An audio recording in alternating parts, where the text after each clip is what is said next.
genocide. Sick from water, sick from air. Making money, they don't care. Caesar shit, force of air. Fuck them back, it's only for they bomb. They shoot, they kill, they massacre, rape. They burn the kids. No one makes countries lie to your face, fight and die. Cause God forgive.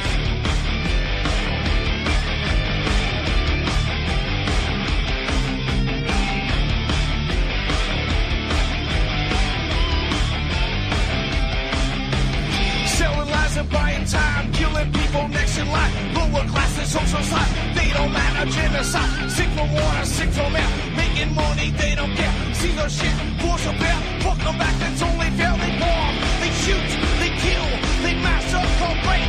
They burn the kids. No one makes countries lie to your face, fight and die. Cause God forgives. Yeah. Coming back around again.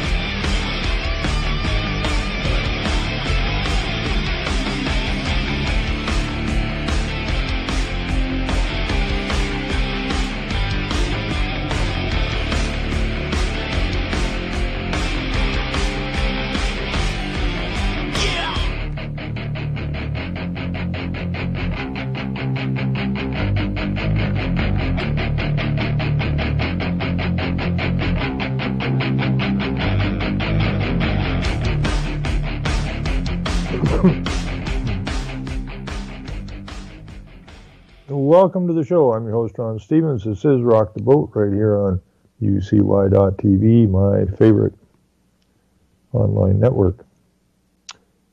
Anyways, things just keep getting weirder.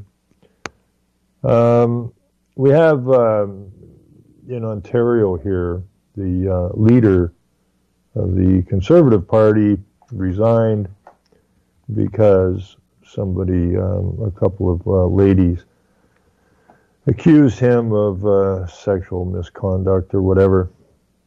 And it's getting so totally stupid. I actually phoned the federal government today, and before you get to talk to anybody, their new policy is that if you speak in an aggravated tone, or the person you're talking to feels offended or upset, or should you use a cuss word, then all communication will be cut off. This is worse. This reminds me. This really truly reminds me of when I was a kid. There was always one kid. There was always one whiny kid who, I'm going to tell my mommy, I'm going to tell my daddy. Fill your boots, stupid. Right? So now we're at a point in time, and the other kids wouldn't put up with these whiny kids. That was a thing back then. Even as little kids, we got it. Suck it up or get lost. But now it seems that all of the whiny kids somehow have got control of our countries. It's absolutely amazing how these little whiners manage to get control of our countries. And that's all I hear when I hear these people, I'm going to tell my mommy, I'm going to tell my daddy. And this is your government now. It's really gone really south fast and big time. We have three contenders for the Conservative leader in Ontario. We have an election coming up in June. So the leader, who is just another UN bum boy, as they all are, including Trump, south of the border. A lot of people won't like to hear that, but sorry, the boy's a player. Although I got to give him credit for saying one thing, and the one thing he said, which I was hopeful that every American would latch on to, is time to make America great again. But that's up to the people. Okay? It was kind of a toss-out. You know, it's time to make America great again. Yeah, America, time to stand up. Okay, there's no such animal as a hero, and nobody gets into that top position unless there's a bit of smoke and mirrors going on, which is exactly what's going on. So, anyways, we have Doug Ford, and we have Christine Elliott, and we have Carolyn Mulroney. Now, Carolyn Mulroney is the daughter of Brian Mulroney, who was the Prime Minister of Canada, who was singing Irish Eyes Are Smiling with Ronald Reagan. And it was Brian Mulroney, conservative, and Bush, conservative, or Republican, same thing, who signed our nations onto Agenda 21. And everybody's bitching about the left. It was the right that signed us onto Agenda 21, UN Agenda 21, which is absolutely destroying our countries and absolutely taking away all your rights. So this bitching and bellyaching about the left, they're all left. They're all so far left, you know.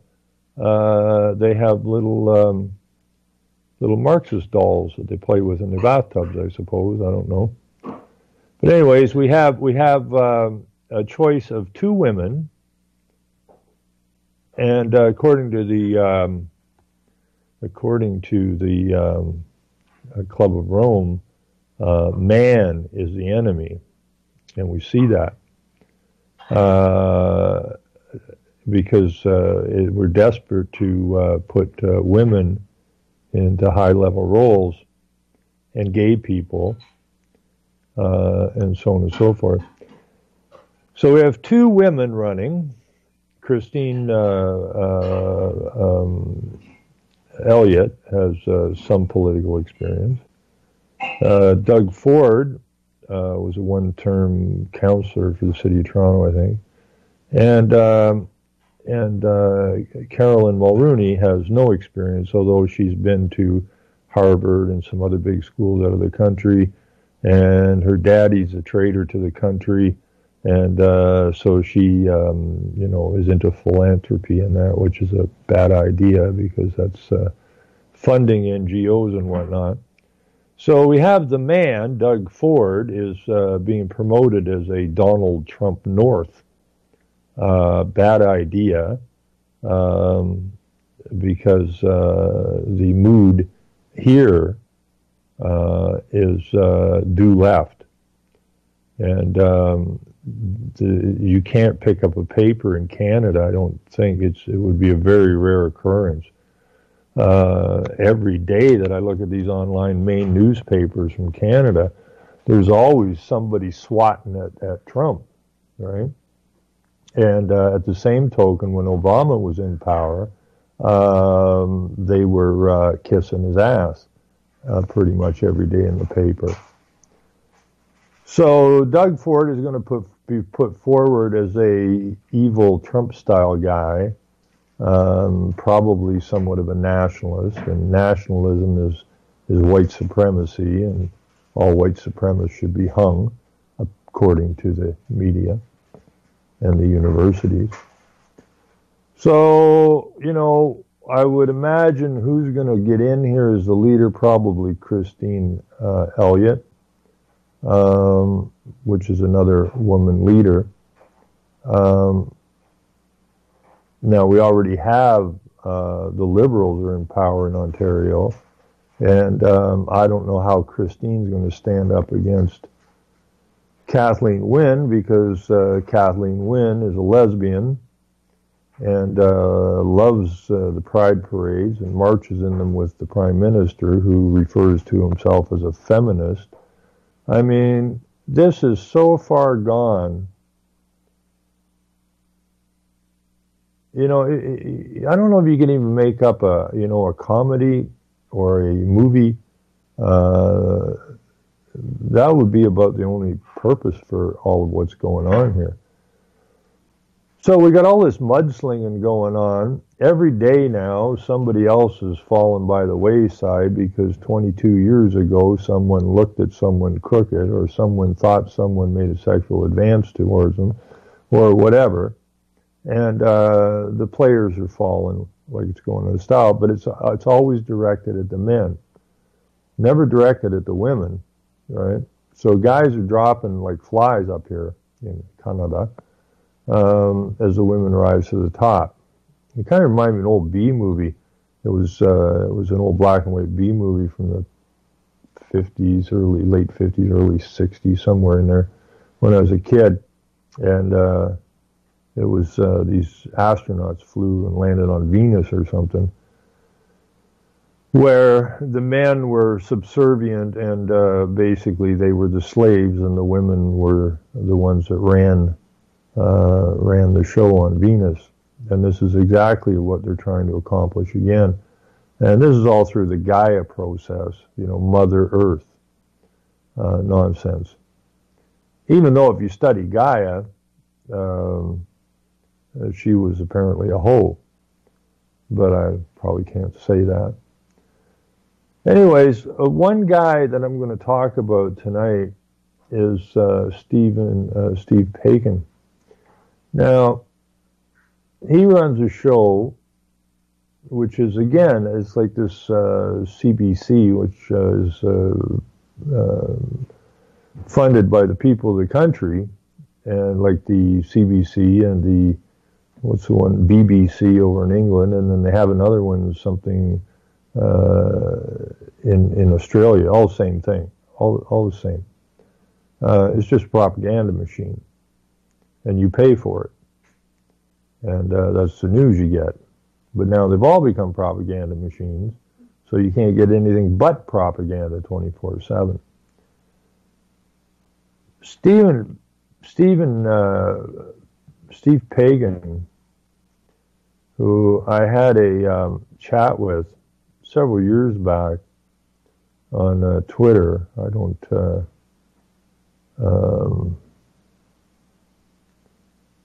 don't particularly watch anything anymore. Do a lot of reading. But this was back when we were fighting windmills and that, and Steve Paikin would have guests on the show. And it's always rigged, and he's always pushing the lie. Okay? Everything they push on these shows is a lie. They're pushing the UN agendas. Now, I'm just looking for this story. I lost it here. Let me see if I can dig this thing out.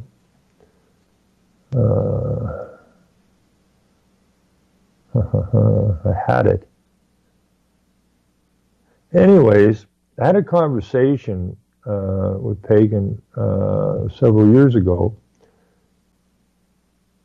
Now, I never used to pay too much attention to who was and who wasn't what, but it turns out that Paikin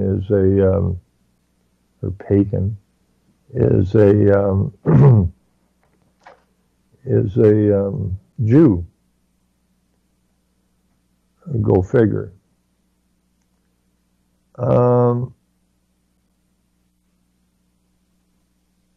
Now, the accusation is that Steve Paikin calls Sarah Thompson's sexual harassment allegations 100% false. Now, there was a story out that she was at a meeting. Now, she was a politician too, I believe. And so the story is that 5 minutes into a lunch meeting or whatever, he looks across the table and asked Thompson if she would sleep with him, which her assistant almost spit his drink across the table. Now, I don't know how long ago this allegation supposedly took place.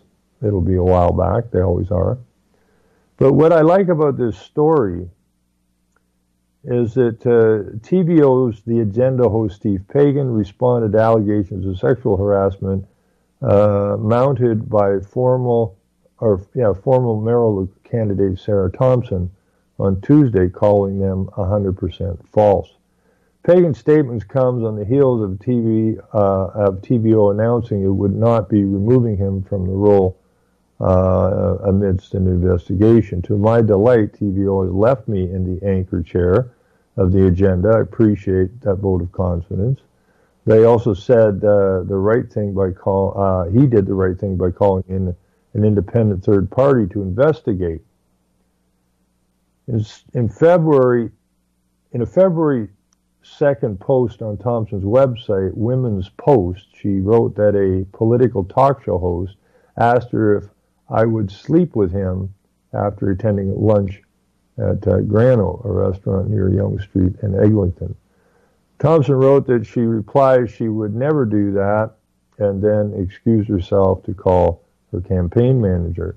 The Post goes on to say that the host has continued to approach her on several different occasions at political functions with the same proposition. In a statement released by TVO, the Chief Executive Officer, The Wild, on Monday, the broadcaster said it would be launching an investigation into the comments. Now, this is, here it is. So Steve Pagan puts up, I guess, says 2 hours ago, my turn. Okay, now it's my turn. Now he puts out a statement. This is my response, written by me to a committee, written by me, not a committee of lawyers or spin doctors, at 4 o'clock this morning. Yes, I've had a bit of trouble sleeping since this all came to light, and this is my statement, not my employer's. This past Saturday afternoon, I received an email from Sarah Thompson. I have known Ms. Thompson for almost a decade, having covered her municipal provincial political campaigns and seen her at various political events over the years, although I don't believe I've seen or had any contact with her in several years. To say I am gobsmacked by the allegations in her email is the understatement of my life. Even though I knew the allegations were 100% false, I did what I suspect was the appropriate thing to do, and immediately passed the email on to my supervisors at TVO. That's Television Ontario, again paid by the people of Ontario. I knew the charges were bogus, but I knew I owed it to my employer to be totally transparent about it. The next day, Sunday, I spent 2 hours with the TVO management and its lawyers, answering every imaginable question, and I was happy to do it. I wanted to convince them that there's not a shred of truth to any of this. I also appreciate the times in which we live, and given the seriousness of the allegations, understood the TVO might have to take action to protect its reputation. To my delight, TVO has left me in the anchor chair of The Agenda. I appreciate the vote of confidence. They also did the right thing by calling in an independent third party to investigate this mess, and I welcome that investigation. Bring it on, says Steve. I have no doubt that a thorough and fair analysis of the allegations and the parties involved will point to the truth. I look forward to all parties having their say. I find so much about this story completely perplexing. I have interviewed probably 20,000 people over the course of my 35 years in journalism. I moderated 6 leader debates for federal and provincial elections, presumably a sign that during key moments in our country's history, the people seeking the highest office in our land think I'm impartial and respectable. The Me Too movement is too important to be undermined by spurious allegations. The only good thing about that has been receiving the huge number of emails and phone calls from people who believe me and are prepared to say so publicly. I spent 35 years building my reputation. In one fell swoop, these lies have promoted outrageous headlines and connecting me to a story to which I have no business being connected. Well, all that ends today. Today I begin to reclaim my reputation and fight back against these spurious allegations. I mean no harm to Sarah Thompson, but Sarah, you and I both know the incident you described never happened. It's complete fiction. To be clear, I did not have sex, suggest, request, imply, or joke about having sex with you. Sadly, in this day and age, too many people are going to believe the lie, especially when it comes to this subject. I am mortified that in many people's eyes, I have lost the presumption of innocence that I previously enjoyed, but I did not do these things. There is simply no truth to these allegations. You've defamed me, Sarah. I have no idea why, but you have, and I simply can't allow that to stand. The quest to reclaim my reputation, which you've tried to destroy, begins now. I look forward to vindication. Now, that sounds like Talmudic law because the legal system is one of it's a hell of a word I'm looking for. It's adversarial. Is the legal system, by definition, is adversarial. And if you look up adversary in the dictionary, well, if you just look up, you just Google adversary, you'll run into Satan pretty quick, the adversary. Now, what I like about this particular thing, and I may just get a hold of Sarah Thompson. In fact, I'm thinking seriously about getting a hold of Sarah Thompson, because everything that is on the TVO, the agenda, and it's a perfect name for the show, the agenda. Now, they could have, put the full title in, TVO, pushing the United Nations globalist agendas would have been a proper name for the show, because that's what they do. It's what they always do. It's a three-ring circus of Jews pushing the United Nations agendas down our throat. Well, not pushing down our throat. You know, the Jews are known for being tricksters. Let no man deceive you. And so they schmooze on the TVs and in the media. They suggest shit to you so that they can hypnotize you. But I find this really amazing because he's talking about his reputation and that. Well, and he's talking about calling her a liar. Now, maybe she did. I don't know if she's lying or not. I'm going to try and get a hold of her and find out, but it doesn't really matter. The fact of the matter is that everything on his show that's presented on his show is a lie. That's what kills me. You know, everybody that's on that show, well, they'll every now and again, if they're going to have a discussion, they'll bring one in and two or three on the lie side and one trying to tell the truth, and the lie always overpowers the truth. It's kind of like a tag team game they play there. Now, Steve Paikin has the Order of Ontario, the Order of Canada, I believe. And he has moderated 6 provincial, federal debates. Why? Because he ain't going to call these politicians out. They know it. He knows it. It's like the family compact, for crying out loud. So I had a fairly long Twitter conversation. I've been on Twitter in years. I find it kind of stupid. But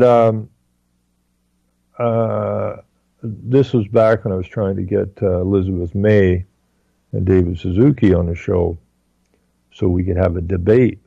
But they both backed out because they both know that I can wipe the floor with them in minutes. So Steve Paikin, I thought, well, you know, I know his show. I know what he's up to. So maybe I can get on his show. My thought process was to get on his show on television. And so we had a fairly lengthy discussion on Twitter. I don't know if I can access that or not still. If I could, it would be brilliant. Because he's talking about the truth through here, that he's truthful and honest and all this kind of nonsense. But then he's in the media, so we know he sold his soul. So we know that he's amoral, so it doesn't matter what he says, because he doesn't have any moral capacity. So he doesn't show remorse. That's what immoral people are about. They have no remorse. And so they can lie and do whatever they want. And it just doesn't bother them. But in that discussion that he and I had, at the end of it, I loved it. I mean, I really loved it, because we discussed some of the topics that they had discussed on the show and guests and whatnot. And in the end, I wrote him and I tweeted him, I guess is that what you call it.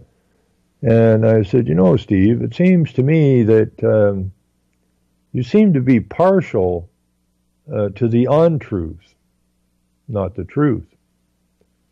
And he actually wrote me back with a yes, I am partial to the untruth.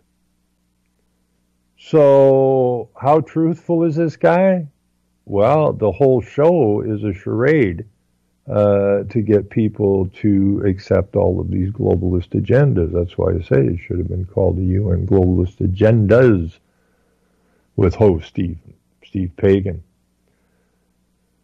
It's a really sad situation, because most people don't research anything. That's what I find the saddest part. People don't question anything. And I'm sure there's discussions going on. Well, Steve would never do that, right? And in the media, because TVO and CBC, the Communist Broadcasting Corporation, are tied pretty close together. And we got to cover this, right? We got to do something here. Now, one of the reasons, if you look at why Patrick Brown, who was the leader of the Conservatives, got sideswiped a few months before the election, is to try to get a woman as the head of the Conservative Party. So they just throw him under the bus with these allegations, and then he has to resign. For the good of the party was the answer to the, why don't you just stay as the leader and fight this? Well, no, for the good of the party, right? So he's not happy, but he got thrown under the bus, and he ain't going to do nothing about it. So now we have two women running for the leadership of the Conservatives, and one guy. The guy running is got a Trump label on him. The other one is the daughter of a prime minister, ex-prime minister. And the other one actually has some political experience. So we can pretty much gather who's going to be leading the Conservative Party. So now we have a straight white woman up against a older, wrinkly, nasty, hijab wearing white lesbian woman. So this is going to be the battle line, which is quite funny actually, because what people don't understand is you didn't pick the leaders of these parties. It's not about you folks, it's about the party. Okay? You don't pick any of these people. The party picks them. And then you vote for the party. And then the party gets in, and the party continues to implement the UN globalist agendas down your throat. I mean, somehow, some way, these people have got to wake up to some realities around here. Anyways, I am gonna make a shot getting a hold of Sarah Thompson here, and because I don't like Steve Paikin, because I don't like liars, I don't like deceivers, and Stevie Boy is most definitely a deceiver and a manipulator. And the deal is that the people are the ones who are going to get hurt. And they're being hurt already, big time, by people like Steve Paikin. Now, I got another problem here. I am so locked down. I mean, I am completely locked down on Facebook. I mean, it's gone beyond ridiculous. I'm gonna have to. I don't really want to bail on this thing, but it doesn't seem to be much use anymore. I don't. Most of the posts I see in the political realm on Facebook is just people disliking other people. You know, up here in Canada, there's a gazillion sites of basically the Prime Minister sucks, and I hate Trudeau, and so on and so forth. Hordes of these things, but there's no information. It's just Stupidville. So I tried to put up some documents in that, and tried to get in behind Puppetville to bring people some useful information.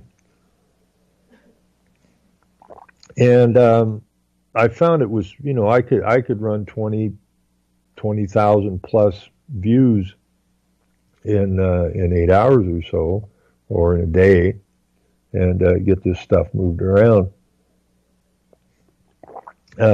I used to get thrown in Facebook jail once in a while, but now they throw you in for 7 days. So there's 31 days in a month.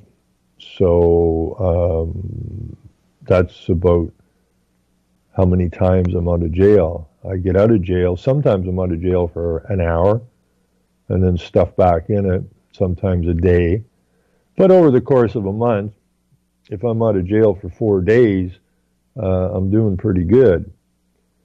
Now, it appears that what they've done is they've blocked me from commenting. They blocked me from moving the information to other groups that I'm hooked up to. And sometimes it comes up as a security problem. Sometimes it comes up as we think it's spam. Well, I didn't ask you to think about it. I wasn't sending it to you. I was sending it to a group of basically like-minded people. So get out from in between us. So I put some posts up, and this has been up for a whole day or longer, and I have 258 views on it. And it's actually a very important thing. And another one I have that I put on day before, I got 340.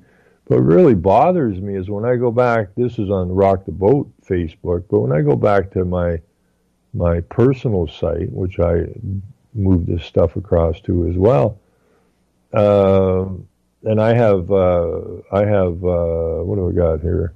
Almost 5,000, whatever you call it, likes or whatever it is. So, you know, this stuff's supposed to get moved out. So how can I have 5,000 or thereabouts people who like the page and have absolutely nobody apparently seeing what I've been posting lately? How's that happen? Now, I understand that they can do some blocking and whatnot, but I find this very, very irritating. Extremely irritating. Now, I put a post up to try to explain a little bit about politics, and it doesn't seem to have went anywhere, because I'm in jail and they're blocking, which means that I'm doing good work, really, because if it wasn't, I wouldn't be in jail. The UN is what I wrote here. The UN is effectively the government of Canada at this time. Now, this must change, and it must change now. Now, a lot of people, I know not very many people have seen this post, but I try to write, I don't try to write, I do write the truth. That's all I'm interested in. But when you look at it, the UN is effectively the government of Canada at this time, which is absolutely correct. We did have the Prime Minister, Tinkerbell Trudeau, state 6 days after he was elected that Canada is the first post-national state. And the whole idea behind the globalist movement out of the UN and those who created it is the end of nation states, because you can't have a world government with nation states and the idea of nationalism. And that's why they crushed Germany so bad at the Second World War. They wanted the idea of nationalism done away with because they want their international world. They want their world that they control.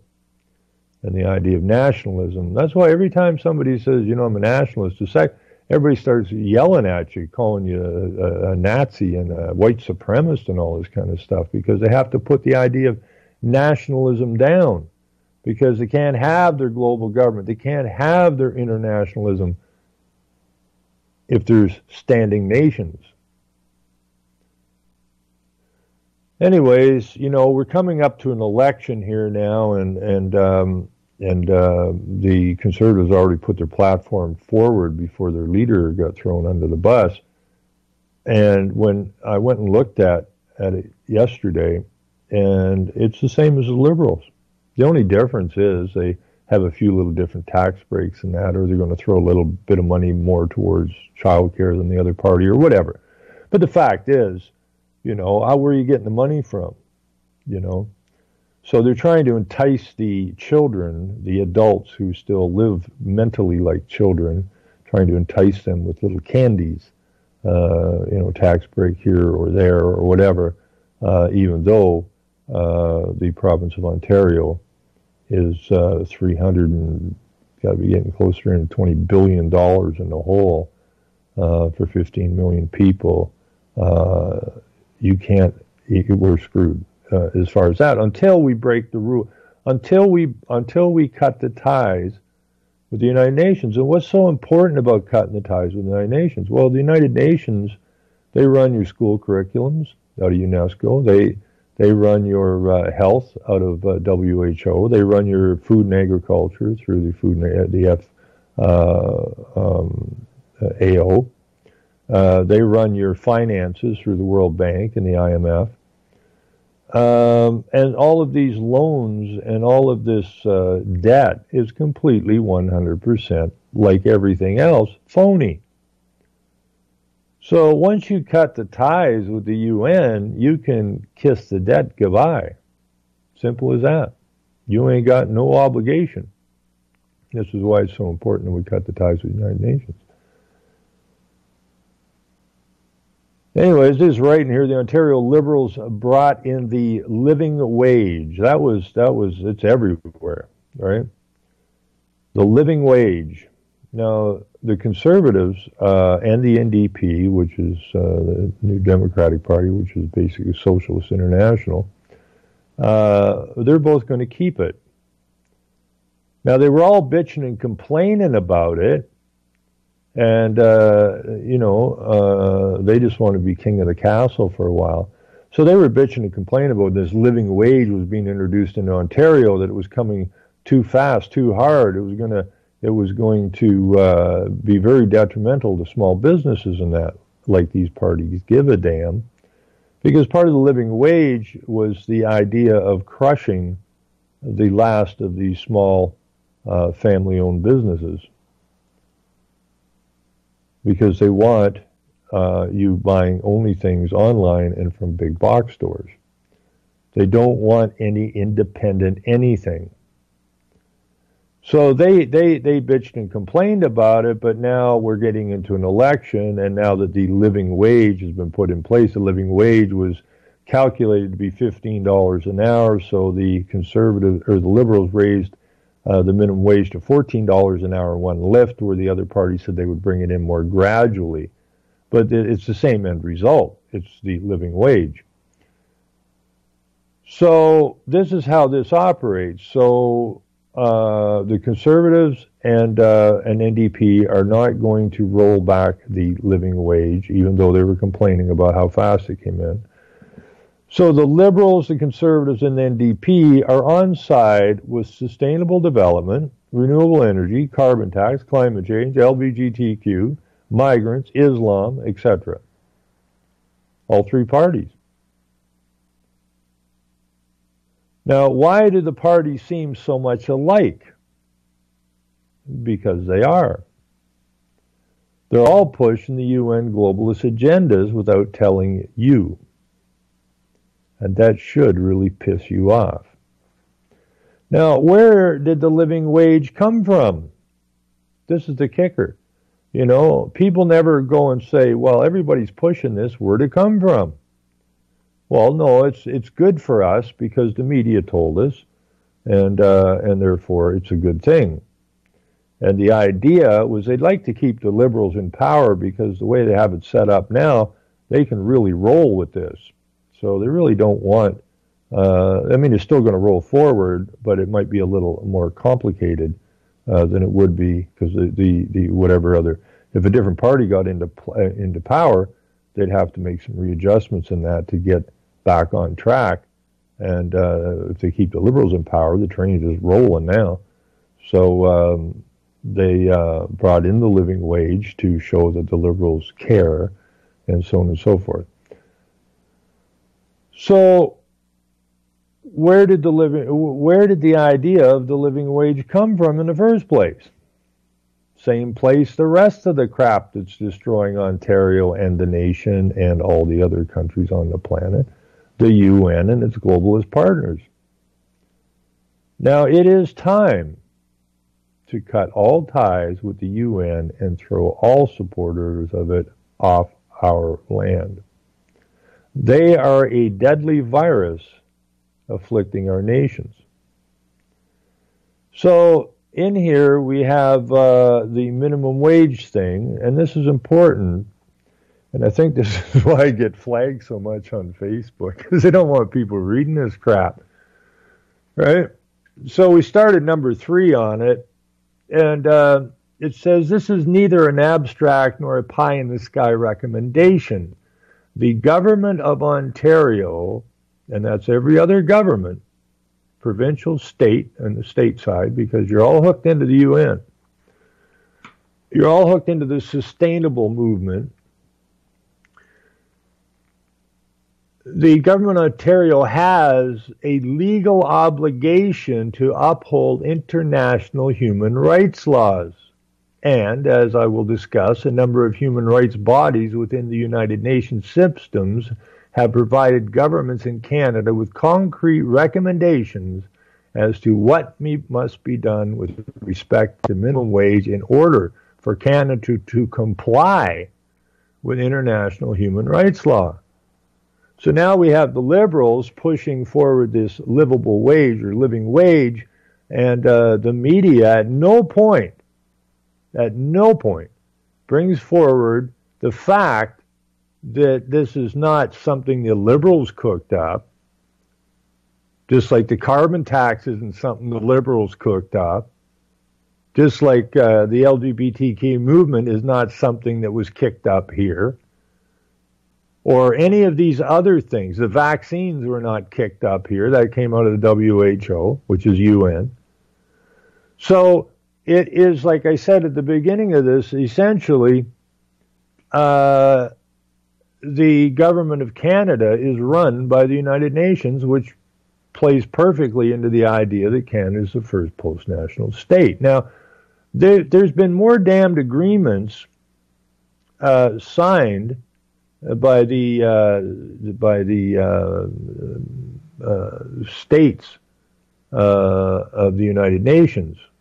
Okay, and Canada, like all the other countries that have signed on to the United Nations, are referred to as a state of the United Nations, which puts the United Nations above the sovereign countries. Now, the international lawyers, the tricksters, the deceivers, have been busy in the back rooms writing up all this international law for many, many decades.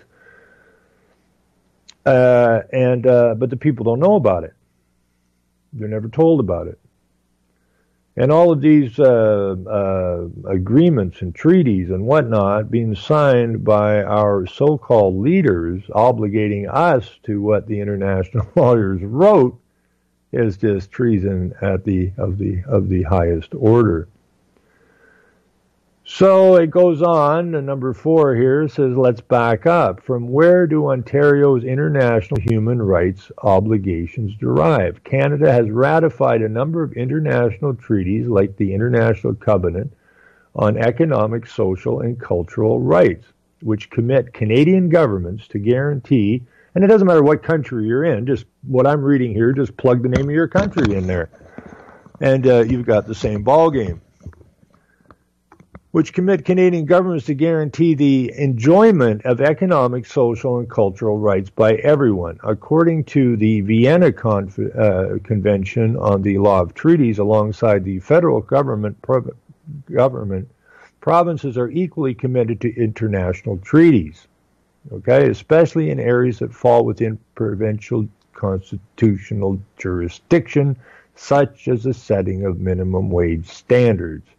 And recently, we have seen the federal government abdicate any responsibility for human rights matters that they deem to be within provincial jurisdiction. In other words, if people in Canada are to enjoy their human rights, provincial governments must step up to the plate and play their role.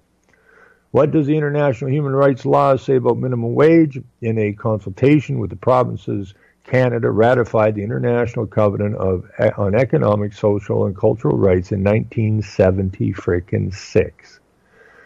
Now, this is what they do, okay, is they get these agreements signed many, many, many decades. These are long-term planners, man. Many decades before they ever implement them. Now, 1976 is also the same year that the UN Habitat Convention, or the UN Convention on Human Settlements, took place in Vancouver, where they say that private property, private vehicles, golf courses, air conditioning, and yada, yada, yada, yada, are not sustainable. That was way back in 76 as well. Now, they're doing everything in their power to get you out of your private vehicle. That's what the light rail transit system is about. They're locking you down, okay? They are locking you down. Anyways, the economic, social, and cultural rights provides everyone with the right to just and favorable conditions of work, which includes ensuring that all workers are remunerated so that they can provide a decent living for themselves and their families. That's Article 7. Decent living has been interpreted and understood in the international human rights law to mean that workers have the right to a living wage. In this context, Canada has been repeatedly told by UN human rights system that in order to meet its international human rights obligations, it must raise the minimum wage to a living wage. For example, in 1998, when Canada was reviewed by the Committee on Economic and Social and Cultural Rights, responsibility for monitoring Canada's compliance, the committee stated in its concluding observations that it was concerned that the minimum wage was not sufficient to provide an adequate standard of living for a worker and his or her family. Now, this may sound good to people who are working for lower wages, but it's not, because this is all about human rights, which are, you're not a human, okay? You're a resource, okay? A human, look at a human as a resource, an animal, just like a chunk of coal or a tree. A human is not a man. Okay, a human is by definition an animal, which you're using for a resource. But the thing is that we, if we were running our own country, which we never have, but we're going to have to, there would be no need for a minimum wage in this country, because this is by far the richest nation on the planet when you put the resources up against the population. There is no richer place in the world. And yet we have increasing poverty. Now, the point of the increasing poverty is not by accident, is absolutely on purpose. In order to bring the living wage in, the next stage of this living wage is the guaranteed income. Okay? And that's being set up for the benefit of the corporations. Okay? So you would be given what they will consider adequate. And this is the kicker, okay? This word adequate. Who decides what is adequate? Well, the United Nations. They've already decided we're using a full planet and a half worth of resources, and therefore we're using a half a planet too many resources each year, and therefore we must scale everything way back. And who's going to be in charge of deciding what you get? Well, they are. Okay? So you're going to find your lifestyle going in the toilet rapidly, while at the same time they're promoting themselves as the good entity. But like every coin, it has two sides, right? Like most words, there's two meanings. There's a negative meaning and a positive meaning to the word. And these guys know how to play this game extraordinarily well. But the thing that really bothers me the most is none of this stuff, none of it, ever gets to the public. That's what really bothers me. So we get dragged before the bodies of the UN like a naughty student would to the principal's office. Okay, so Canada gets dragged before the United Nations, where they're given a tongue lashing about their obligations, and they're not fulfilling their obligations. In 2009, let's see here. The committee stated in its concluding observation that it was concerned that the minimum wage was not sufficient to provide an adequate standard of living for a worker and his family. They reiterated the same concern in 2006, noting that the government had not sufficiently responded to the 1998 concern. In 2009, after his mission to Canada, the special rapporteur on the right to housing recommended that the provinces and territories review their minimum wage rates in light of the homelessness problem in Canada. And more recently, the Special Rapporteur on Right to Food told governments in Canada in its final report that the minimum wage must be at least a living wage in keeping with Articles 6 and 7, recommending that governments specifically set the minimum wage as a living wage as required under the International Covenant of Economic, Social, and Cultural Rights, and consistent with the ILO Conventions, number 99, which was signed in 1951, and number 131 in 1970, particularly as regards the requirement that the minimum wage should be fixed, taking into consideration that needs of workers and their families, taking into account that the general level of wages in the country, the cost of living, social security benefits, and the relative living standards of other social groups. The UN human rights system views a living wage to be one of a number of essential measures required to ensure an adequate standard of living for everyone. Now, that's the one word in this human rights doctrine, which is all over the place, that you really got to pay attention to. Everyone has a right to adequate this, that, and the other thing. But then the question is, who decides what is adequate? Okay? And the whole idea of the post-national state is the UN and their thieving globalist partners take control of your want to call it your political system or whatever. I don't even like the word, but more importantly, all of the resources in your country. So these resources that we view as ours, which they really aren't, they need to be, are going to be handed over to the internationalists. Then they will decide adequate. Now, there are papers out there that want you to reduce your electrical and water use here in Canada because they call us energy hogs and water hogs. Want us to reduce our usage of energy and water by 75%. Now, you just imagine that. But that's the game. And that game's got to get outed. And we got to get control of our nations. Which means we got to hold their feet to the fire, which we do a pretty poor job of. Anyways, I put the link in there to the Facebook. If you're on Facebook, fine. And I guess I'll pull this link here. This is the link to the actual article referring to the UN obligations. So if you're not on Facebook, which I don't really blame you, not if you're trying to get any actual information out there, put that in, click on that, and well, that didn't bring that. That didn't do that. What the hell is that about? Let me click on the link then, and I'll get. Yeah, here we go. Copy, and we'll put this. Disregard that last link. Put this in here, and for those.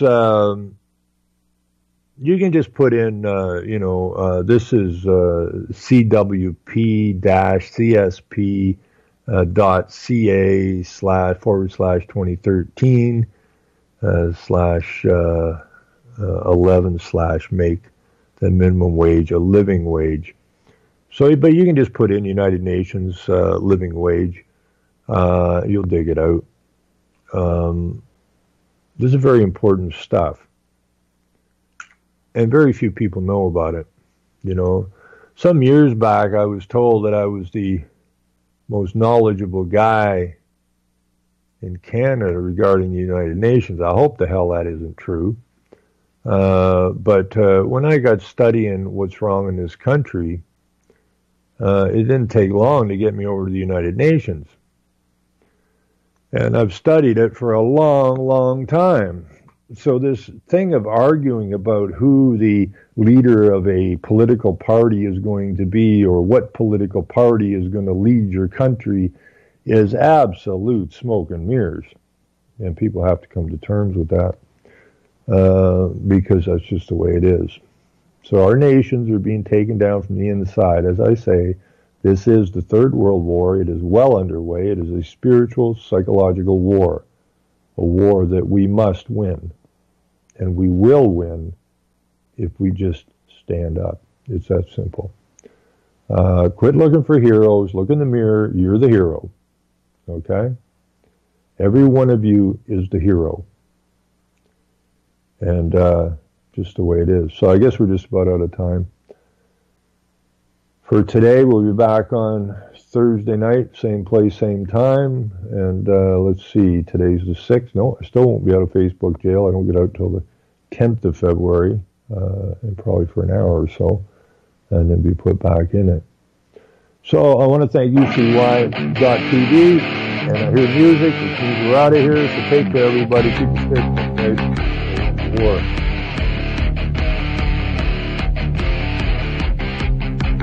Selling lies and buying time, killing people next in line. Lower classes, social slime, they don't matter. Genocide, sick from water, sick from air. Making money, they don't care. Caesar shit, force of air. Fuck them back, it's only for